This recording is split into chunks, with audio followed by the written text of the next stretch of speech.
తెలంగాణ రాష్ట్ర అభివృద్ధి ముసుగులో నయా ఫ్యూడలిజాన్ని తీసుకొచ్చి పేదల దగ్గర ఏదైతే దున్నేవాడికే భూమి అని నక్సల్బరిలో పుట్టిన ఉద్యమాన్ని సీలింగ్ చట్టం తీసుకొచ్చి 25 లక్షల ఎకరాలు కాంగ్రెస్ పార్టీ ఆనాడు పేదవాళ్లకు ఇందిరమ్మ భూములు పంచిపెట్టింది. సిద్ధాంతం నక్సలైట్లది, పోరాటం నక్సలైట్లది, కానీ సమస్యను పరిష్కరించింది కాంగ్రెస్ పార్టీ. నేను అధికారికంగా ఈ వేదిక మీద చెప్తుండే, ఇవాళ ప్రతి గ్రామంలో ఏ దళిత వాడికెళ్ళు ఇల్లు పట్టా ఇచ్చినా, ఇల్లు కట్టించినా, ఆ దళితులకు భూమి ఇచ్చినా, గిరిజనులకు భూమి ఇచ్చినా, బలహీన వర్గాలకు ఇండ్లు ఇచ్చినా, బలహీన వర్గాలు చదువుకోవడానికి ప్రభుత్వ పాఠశాలలు కట్టించినా, తాగడానికి నీళ్ళకి ట్యాంకు కట్టించినా, ఊరిలో గుడి కట్టించినా, బడి కట్టించినా, ఆనాడు కాంగ్రెస్ ప్రభుత్వం ఉన్నప్పుడు అన్నీ చేసింది. అవి సరిపోయినాయంటే అవి సరిపోకపోయి ఉండొచ్చు, కానీ ఆనాడు ఉన్న పరిస్థితుల ప్రకారం సర్వం వడ్డీ పేదల కోసం ఇవన్నీ చేసింది. ఇవాళ కొత్తగా ఏం చేస్తలేడు కేసీఆర్ గారు. ఉన్నదాన్ని జానేడు ఉన్నదాన్ని మూరేడు చేసి ఉండొచ్చు, ఆదాయం బారేడు పెరిగింది, కానీ నువ్వు ఇస్తున్నది మూరేడే, మిగతాదంతా ఎక్కడ పోయింది? రాష్ట్రం ఏర్పడ్డ 69,000 కోట్ల అప్పు వస్తే ఇవాళ 5 లక్షల కోట్లు అయింది. ఆదాయం ఎక్కడ పోయింది? అప్పు తెచ్చినవి ఎక్కడ పోయినాయి? ఇవాళ నీ ఆస్తులు 2014 తెలంగాణ రాష్ట్రం ఏర్పడ్డ రోజు నీకు నీ కుటుంబాల ఆస్తి ఎంత ఉన్నది? లేదా వెనక్కి వెళ్తే 2001 ఏప్రిల్ 26 నాడు తెలంగాణ రాష్ట్ర సమితి అనే రాజకీయ పార్టీ ఏర్పాటు చేసినప్పుడు కల్వకుంట్ల చంద్రశేఖరరావు గారి కుటుంబ సభ్యులు దగ్గరి బంధువుల మీద ఉన్న ఆస్తులు ఎన్నో శ్వేతపత్రం విడుదల చేసి 2022 ఏప్రిల్ 26 నాడు ఆల్మోస్ట్ 21 సంవత్సరంలో మీ ఆస్తులను ప్రకటించండి. అప్పుడు ఈ తెలంగాణ ఉద్యమం అనేది, ఈ తెలంగాణ రాష్ట్రం అనేది ఎవడు పాలైంది, ఎవడు దోసుకున్నాడు, ఎవడు దాచుకున్నాడు, ఎవడు ఆగర్భ శ్రీమంతుడైండు, ఎవడి తరాలు ఇవాళ అనుభవిస్తున్నాయి. మీ పిల్లలకు ఉద్యోగాలు ఇచ్చినవని అంటే అవును మా పిల్లలు కష్టపడ్డారని, కానీ దేశంలో ఉండే ఏ రాజకీయ పార్టీ కూడా మా పిల్లలు రాజకీయాలకు రారు, నేను ఒక్కనే ఉంటాను ఎవరు చెప్పలే. అప్పుడప్పుడు అంటాడు కుటుంబ పాలన గురించి మీరు మాట్లాడినప్పుడు గాంధీ కాంగ్రెస్ పార్టీలు మాట్లాడతారా గాంధీ కుటుంబ సభ్యులు లేరా అని. గాంధీ కుటుంబం ఎప్పుడు కూడా మా వారసులు మా కుటుంబ సభ్యులు రాజకీయాలకు రారు అని చెప్పలేదు. చంద్రశేఖరరావు గారే తెలంగాణ ఉద్యమంలో మా పిల్లలు అమెరికాలో ఉన్నారు వాళ్ళు రారు, ముసలామే నేను ఇద్దరమే ఉన్నాం, ఆ వండి పెడితే నేను తినిపెట్టి ఉద్యమం చేస్తా, మా వాళ్ళు ఎవరూ రారని చెప్పిండు. నువ్వు ఆ మాట ఇచ్చి మాట తప్పినావు కాబట్టి నిన్ను అడుగుతున్నాం మేము. ఆయనలో ఎవరు రాడనో ఇవాళ ఉన్నోళ్ళందరూ అందులోనే ఉన్నారు కదా, పదవులు వచ్చేటప్పటికి అందరూ ఊడిపడ్డారు, పదవులలో కూర్చున్నారు, కుర్చీలలో ఉన్నారు. నువ్వు చెప్పిన దానికి నువ్వు చేస్తున్నది అనుకున్న తేడాని అడుగుతున్నాం మేము. నువ్వు చెప్పినావు కదా నా కుటుంబ సభ్యులు ఎవరు రారు అని, వచ్చింది కాబట్టి అడిగినాం.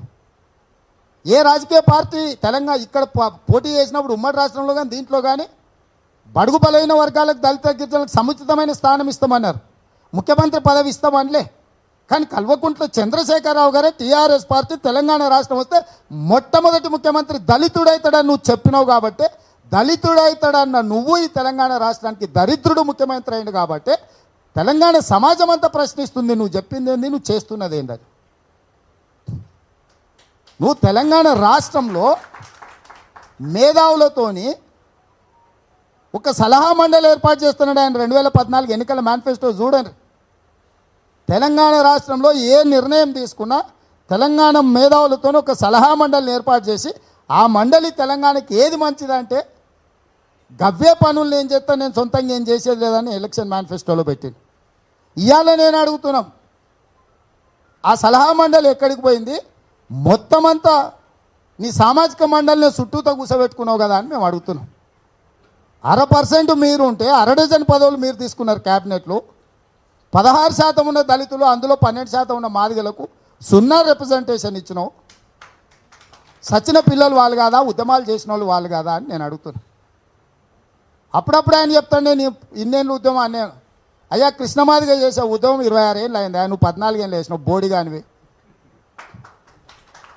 వర్గీకరణ కోసం నిరంతరం కిందపడి కాలిరిగినా కూడా కట్టెపట్టుకొని ఉద్యమం చేసినవాడు ఆడొకడు. ఆయన ఒక ఆయన పెద్ద మనిషి నీకంటే ముందు నుంచి ఒక సామాజిక అంశం మీద ఉద్యమం చేస్తుండు. ఉద్యమం అంటే చూడోసారి నువ్వే కాదు పెద్ద మునగాన్ని పోటుగాని అని చెప్తుంటావు. నువ్వు 26 ఏళ్ళైనా సమస్య పరిష్కారం కాకపోయినా ఎవడొచ్చినా మోసం చేసినా ఇంకా ఓపికతోని ఈ సమాజం పట్ల నమ్మకంతో ఈ సమాజం ఎలేసినా, ఈ సమాజం మోసం చేసినా, ఈ సమాజం అన్యాయం చేసినా కూడా తట్టుకొని ప్రజాస్వామిక పద్ధతిలో నిరంతరం పోరాటం చేస్తుండు. గది పోరాటం అంటే, అది స్ఫూర్తి అంటే.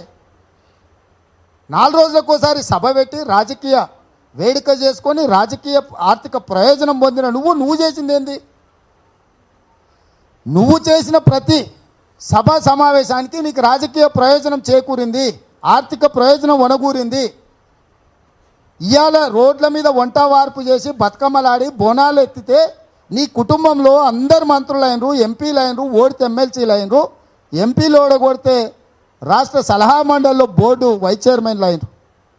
కానీ చచ్చిపోయిన శ్రీకాంతాచార్య, ఓ ఈశాన్ రెడ్డో, లేకపోతే ఓ కానిస్టేబుల్ కిష్టేనో, ఓ సురేష్ నాయకో, ప్రాణాలు ఇచ్చిన కుటుంబాలకు, పిల్లలకు పదవుల సంగతి దేవుడెరుగు. కనీసము గౌరవమైన జూన్ 2 నాడు ఎన్నడైనా చనిపోయిన పిల్లల కుటుంబాలను, నూనూగు మీసాల యువకులు చచ్చిపోతే తల్లిదండ్రులు అనాథలుగా దుఃఖంతో బతుకుతున్న వాళ్ళని పిలిచి బుక్కెట్ భువనన పెట్టినవా? ఇది మానవత్వం కదా అని నేను అడుగుతున్నా. మనిషి అనే వాడికి మానవత్వం ఉండాలని నేను ముఖ్యమంత్రి గారికి గుర్తు చేస్తున్నా. మానవ జన్మ ఎత్తినందుకు స్వార్థం కొంత ఉండొచ్చు, కానీ కనీసం మానవత్వం ఉండాలి కదా. ఈ 8 సంవత్సరాలలో 1200 మంది పిల్లల త్యాగాల మీద తెలంగాణ వచ్చింది. ఈ రోజుకు వాళ్ళే చెప్తారు. 1200 మంది సంగతి దేవుడెరుగు. 12 మంది కుటుంబ సభ్యులను పిలిచి బుక్కెడు బువ్వ పెట్టినవా? మీ పిల్లల త్యాగాల వల్ల ఈ తెలంగాణ రాష్ట్రం వచ్చింది. ఆ వచ్చిన తెలంగాణ రాష్ట్రానికి మా కుటుంబం అంతా పదవులు అనుభవిస్తున్నాం. 10 ఎకరాల ప్రగతి భవన్ 2000 కోట్లతో కట్టుకొని 150 గదులలో విలాసవంతమైన గడిలో మేము బ్రతకడానికి మీ పిల్లల త్యాగాలని చెప్పి కనీసం ఏమన్నా బుక్కెడు భువనన్న పెట్టిండా కేసీఆర్? ఒక్కసారి ఆలోచన చేయండి. ప్రగతి భవన్ 9 నెలల్లో కట్టుకున్నాడు ఉండనికే. వాస్తుకు చక్కగా లేదు, అది ఉంటే కొడుకు ఇంటికి రాడని వాడు చెప్పినట్టు తలమాసినోడు దాన్ని కూలగొట్టి సచివాలయాన్ని 6 నెలల్లో కడుతున్నాడు. మేమందరం వద్దంటే మేము గీన్నే అఖిలపక్షం పెట్టినాం, అన్ని పక్షాలు పెట్టినాం.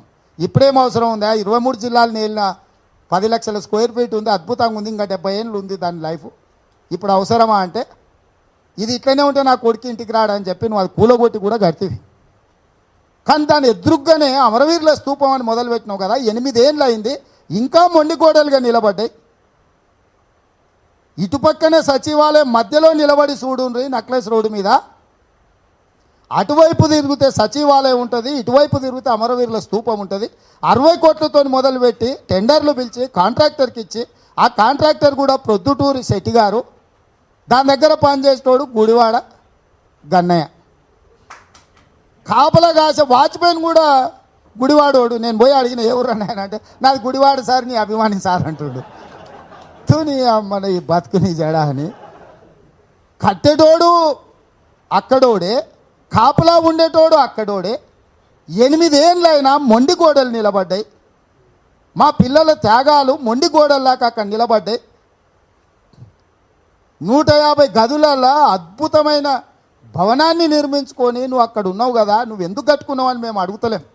నీ కొడుకు ఇంటికి రావడానికి 3000 కోట్లు పెట్టి ఇది కడుతున్నావు కూడా, దాన్ని కూడా అడుగుతలేం. కానీ 60 కోట్లతో మొదలుపెట్టిన అమరవీరుల స్తూపం 180 కోట్లు ఖర్చు అయింది. ఇప్పటికీ టెండర్ పిలిచింది, అగ్రిమెంట్ చేసింది 60 అయితే 180 కోట్లు ఇప్పటికీ ఖర్చు అయిపోయినాయి. ఇప్పుడు సగం లాగున్నది. ఇంకా ఎంత అయితే అవుతుంది అంటే 100 అయితే అవుతుంది అంటున్నాడు వాడు. ఎన్ని రోజులు అంటే ఇంకో ఏడాది అన్నా పడుతుంది సార్ రోజు రాత్రింబగళ్ళు చేస్తే. అంటే అమరవీరుల స్తూపాన్ని కూడా వదలలేదు కేసీఆర్ అవినీతి. నేను ఇది చెప్పదలుచుకున్నా. 1200 మంది తెలంగాణ బిడ్డల యొక్క స్ఫూర్తినిచ్చి ప్రపంచానికి వాళ్ళ త్యాగాలను ఎలుగెత్తి చూపించే అమరవీరుల స్తూపం 60 కోట్లతో మొదలై 180 కోట్లు ఇప్పటి ఖర్చు అయింది. దాన్ని పూర్తి చేయడానికి ఇంకా 100 కోట్లు కావాలంటారు, ఇంకో ఏడాది కావాలంటారు.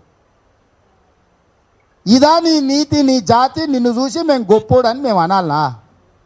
నీ అంత మొనగాలు లేడు. ఇక నిన్ను మోస్తే ఇప్పుడు ఇక రాష్ట్రం మోసింది, ఇక దేశాన్ని మోస్తా అని ఆయన బయలుదేరుతారంట. ఆయన వెనకాలంతా మనం బయలుదేరాలంట. హాయ్ ఫ్రెండ్స్, మా టుడే టుమారో యూట్యూబ్ ఛానల్ చూస్తున్నందుకు చాలా థ్యాంక్స్. మరిన్ని లేటెస్ట్ వీడియోస్ కోసం వెంటనే సబ్స్క్రైబ్ చేయండి. అలాగే ఈ బెల్ ని కూడా రింగ్ చేసేయండి. మా నోటిఫికేషన్స్ అన్ని మీ మొబైల్లో వస్తాయి. అలాగే మా వీడియోస్ మీకు నచ్చితే లైక్ చేయండి, షేర్ చేయండి, నచ్చకపోతే కామెంట్ చేయండి.